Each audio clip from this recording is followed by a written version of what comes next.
கர்த்தராகிய இயேசு கிறிஸ்துவின் இனிய நாமத்தினாலே உங்களுக்கு வாழ்த்துக்களையும் அன்பையும் தெரிவிக்கிறேன். எனக்கு அன்பான தேவ பிள்ளை, ஒவ்வொரு விசுவாசிகளும் தேவனுக்கு உத்தமமாய் ஜீவிக்க தேவன் நம்மை தெரிந்து கொண்டார்.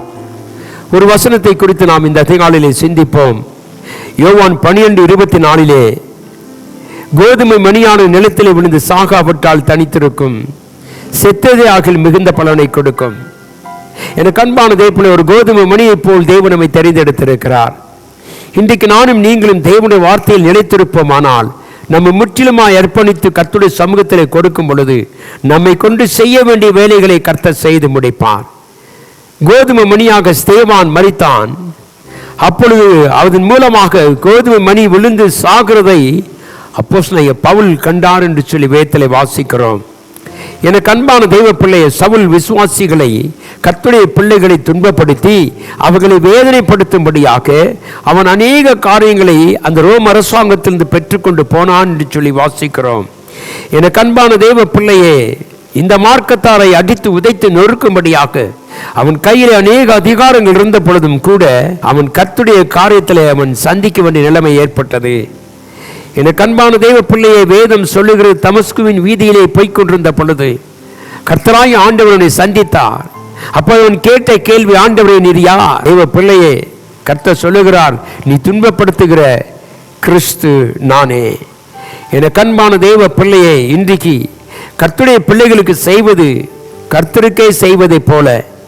ஆகவே சவுல், ஆண்டவரே என்ன சித்தமா இருக்கிறேன் என்றான். அது தன்னை முற்றிலும் அர்ப்பணித்தவன். ஒருவன் தேவனால் பயன்படுத்தப்பட வேண்டுமானால் அவனுக்குள்ளே அர்ப்பணிப்பு தேவை. அவன் முற்றிலுமாய் சகலத்தையும் அர்ப்பணிக்க வேண்டும்.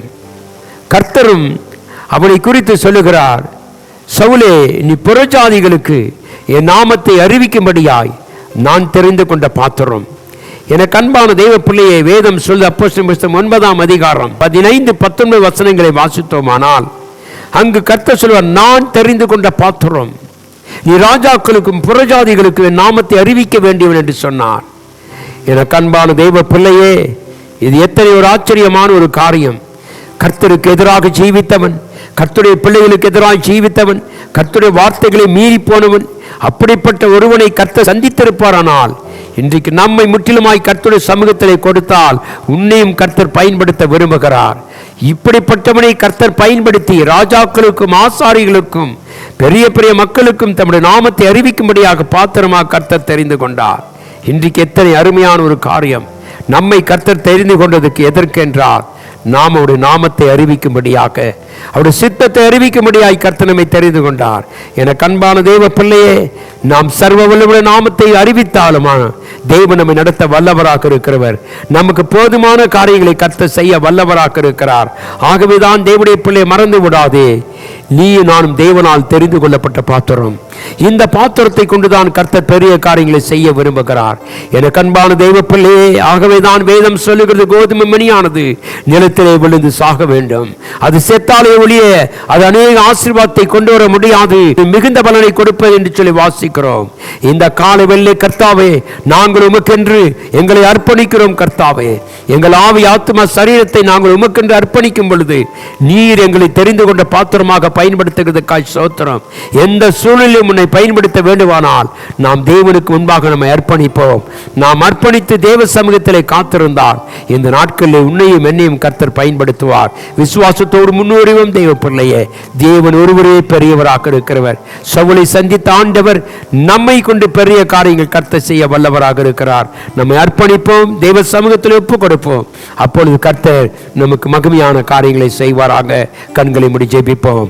கிருபையும் இரக்கமும் அன்புமுள்ள நல்ல ஆண்டவரே, இந்த அருமையான காலை வேளைக்காய் உமக்கு நன்றி கர்த்தாவே. இந்த காலை வேளை நாங்களும் எங்களை அர்ப்பணித்து உம்முடைய வார்த்தைகளுக்கு ஆண்டவருடைய சமூகத்தில் எங்களை அர்ப்பணிக்கும் பொழுது நீர் எங்களை கொண்டு செய்ய வேண்டிய வேலைகளை செய்து கொண்டிருக்கிறதுக்காய் ஸ்தோத்திரம். ஆசீர்வதியும் சுவாமி. இந்த இருண்ட உலகத்துக்கு நீர் எங்களை தெரிந்து கொண்டு கர்த்தாவே, நீர் எங்கள் மூலமாக பயன்படுத்தப்படுகிற ஒரு காரியத்துக்காய் ஸ்தோத்திரம். தொடர்ந்து எங்களை கர்த்தாவை கனப்படுத்துங்க, ஆசீர்வதிங்க கர்த்தாவுடைய சமூகம் எங்களோடு கொண்டிருக்கும்படியாய் இயேசு கிறிஸ்துவின் வல்லமையான நாமத்தில் ஜெபிக்கிறேன் எங்கள் அன்பின் நல்ல பிதாவே. ஆமென். இயேசு தாமே நம் அனைவரோடும் கூட இருப்பாராக. ஆமென்.